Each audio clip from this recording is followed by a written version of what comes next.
तो हेलो बच्चों, कैसे हो सभी। तो आज का हमारे पास सवाल आया है, ठीक है, जिसमें बोला गया है कि दो प्रोटॉनों के बीच की दूरी की गणना कीजिए यदि उनके बीच का प्रतिकर्षण बल प्रोटॉनों के भार के बराबर हो। हाँ, और हमें प्रोटॉन का द्रव्यमान दिया गया है और जी में यानी गुरुत्वाकर्षण का मान 9.8 दिया गया है। ठीक है, तो चलो पहले तो थोड़ा समझने की कोशिश करता है हमें करना क्या है। मान लेते हैं हमारे पास क्या है, दो आवेश, ठीक है। यहाँ पर भी क्या है, एक प्रोटॉन और यहाँ पर भी एक प्रोटॉन। तो प्रोटॉन का मान होता है प्लस का 1.6 इंटू 10 की पावर कितना आएगा, माइनस का 19 आ जाएगा। ठीक है, यहाँ पर भी क्या आएगा, प्लस का 1.6 इंटू 10 की पावर कितना आएगा, माइनस का 19 आ जाएगा। ठीक है, अब ये हमारे पास हो चुके हैं।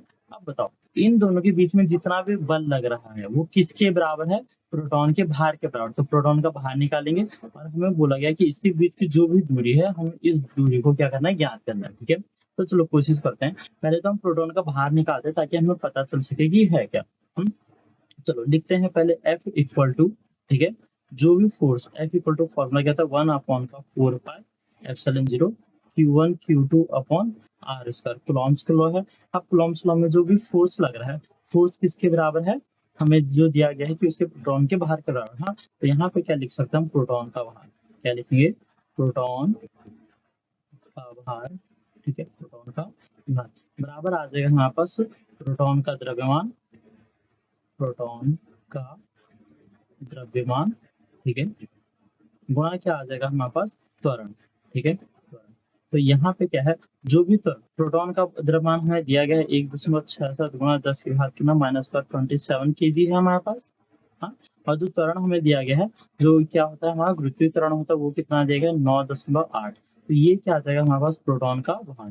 ठीक है, प्रोटॉन का भार लिख सकते हैं। अब ये ध्यान से देखो, प्रोटॉन का भार, इसको सॉल्व करेंगे तो प्रोटॉन का भार आएगा, और यही जो प्रोटॉन का भार है वह क्या है, लगने वाला आकर्षण बल के बराबर है। तो अब लिख लेते हैं, हमें क्या पता है, हमें Q1 इक्वल टू Q2 लिख लेते हैं, क्योंकि Q1 इक्वल टू Q2 क्या है, दोनों प्रोटॉन है। प्रोटॉन का वैल्यू कितना है, 1.6 इंटू 10 के पावर कितना माइनस का 19 कूलॉम हो गया। ठीक है, प्लस क्या है, हमें जो चीज पता है, F का मान हमको पता चल चुका है, F होता है किसके, m इंटू ए के बराबर, द्रव्यमान गुणा त्वरण के बराबर। ठीक है, तो इसे हम क्या लिख सकते हैं, ये जो हमने वैल्यू निकाली 1.67 इंटू 10 की पावर कितना माइनस का 27 इंटू 9.8 आ जाएगा। ठीक है, हमें R इक्वल टू क्या रहेगा, सॉरी R इक्वल टू क्या रहेगा, क्वेश्चन मार्क रहेगा। हमें R इक्वल टू क्या करना है, ज्ञात करना है। ठीक है, तो चलो कोशिश करते हैं।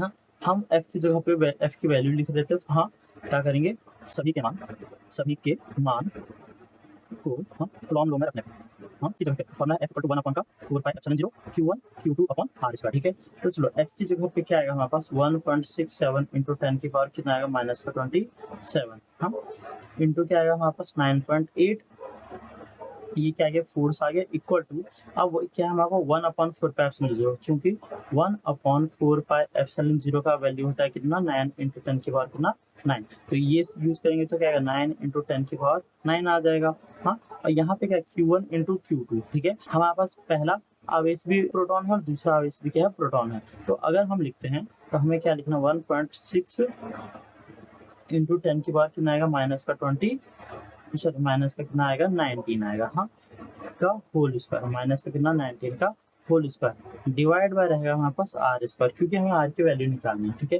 तो अगर हम क्या करते हैं, इस R को पक्षांतर कर देते हैं, तो ये और इस संख्या को दूसरी तरफ ले जाएंगे, तो क्या आ जाएगा हमारे पास, ध्यान से देखो, R square equal to 9 into 10 की पावर 9 इंटू 1.6 इंटू 10 की पावर 19 इंटू क्या आ जाएगा, 1.6 इंटू 10 की पावर 19।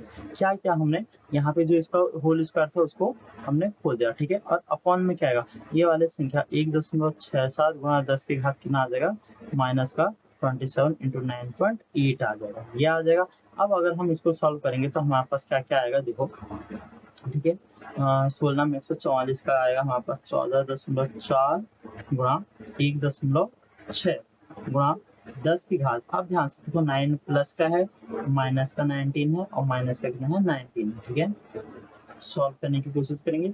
अब यहाँ इसको मल्टीप्लाई कर लेंगे, तो इसका मल्टीप्लाई आ जाएगा हमारे पास 1.67 इंटू 10, 9.8 इंटू 10 की पावर माइनस का 27। सॉल्व करने की कोशिश करेंगे तो क्या आ जाएगा, 44.4 इंटू 1.6 इंटू 10 की पावर, चलो करते हैं 9 अगर माइनस हो जाएगा तो माइनस का 10 माइनस का 29 माइनस का कितना आ जाएगा 29 आ जाएगा। ठीक है, तो डिवाइड में क्या बचेगा, इन दोनों का नंबर 1.67 इंटू 9.8 इंटू 10 के बाद कितना रहेगा माइनस का 27। ठीक है, अब हम क्या करेंगे, आर स्क्वायर इक्वल टू 14.4 गुणा 1.6 को अगर गुणा करते हैं तो गुणा करके हमें मिलेगा 23.04 गुणा 10 के घात कितना बचेगा माइनस का 29। ठीक है, भागा में आएगा 1.67 गुणा 9.8, इसका अगर हम रफ में क्या करते हैं मल्टीप्लाई करते हैं तो इसका आंसर हमें मिलेगा 16.366 आएगा इंटू 10 के बाद कितना माइनस का 27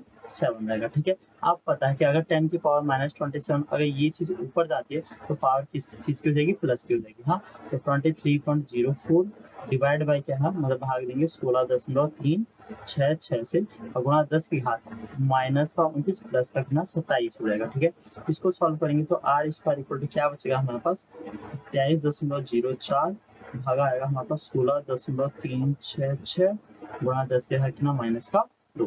अब हाँ, अब हमारे पास इस चीज का भाग देना होगा तो अगर हम इसका भाग दे देंगे, हाँ, तो भाग देने के लिए हम क्या कर सकते हैं, इसको सॉल्व करना शुरू करेंगे तो इसका आंसर आएगा करीबन 1.407 समथिंग आएगा। ठीक है, इंटू 10 की पावर कितना माइनस का 2। अब ये बताओ, हम इतने बड़े आंसर को तो करते नहीं, तो 7 को अगर रिमूव करेंगे तो 1 बचेगा, तो 141 समथिंग। हाँ, तो आर स्क्वायर कितना आएगा ध्यान से देखेंगे तो 1.41 अगर लिखते हैं इंटू 10 की पावर कितना माइनस का 2। अब हमें आर स्क्वायर की वैल्यू भी नहीं चाहिए तो हम क्या करेंगे, वर्गमूल करने पे, क्या लिखेंगे यहाँ पे वर्गमूल करने पर। हाँ, तो यहाँ भी वर्गमूल लग जाएगा और हमारे पास यहाँ भी वर्गमूल लग जाएगा, तो आर की वैल्यू, आर स्क्वायर की वैल्यू सिर्फ आर रहेगी क्योंकि इसके से इसका वर्गमूल कर जाएगा। और 141 नियरेस्ट है 1.44 के, 1.44 होता तो इसका वर्गमूल कितना आता है 1.2 के समथिंग आता, बट ये कितना 1.41 है, तो नियरेस्ट उसी के आसपास आ सकता है। तो इसको मैं शॉर्ट में आगे लिखना चाहूंगा तो ठीक है 1.19 लिख सकता हूँ इंटू 10 के बाद कितना माइनस 1। इसके लिए मैंने बस एक बेसिक का कॉन्सेप्ट लगाया कि अगर 1.44 होता तो 1.2 के नहीं आ रहा था, बट उससे थोड़ा सा कम है तो इसको मैंने 1.19 इंटू 10 के पावर -1 लिख दिया। -1 की कभी भी अगर वर्गमूल होता है तो जो भी घात होते है उसका क्या हो जाता है आधा, तो यहाँ -2 है तो -2 का अगर आधा करेंगे तो माइनस का 1 बचेगा। ठीक है, तो r इक्वल टू आ जाएगा हमारे पास, पॉइंट खसा लेंगे तो 0.119 मीटर हमारे पास क्या आ जाएगा, इसका आंसर आ जाएगा। मतलब इन दोनों प्रोटॉनों के बीच की दूरी कितनी है 0.119 मीटर, ये हमारा क्या है आंसर।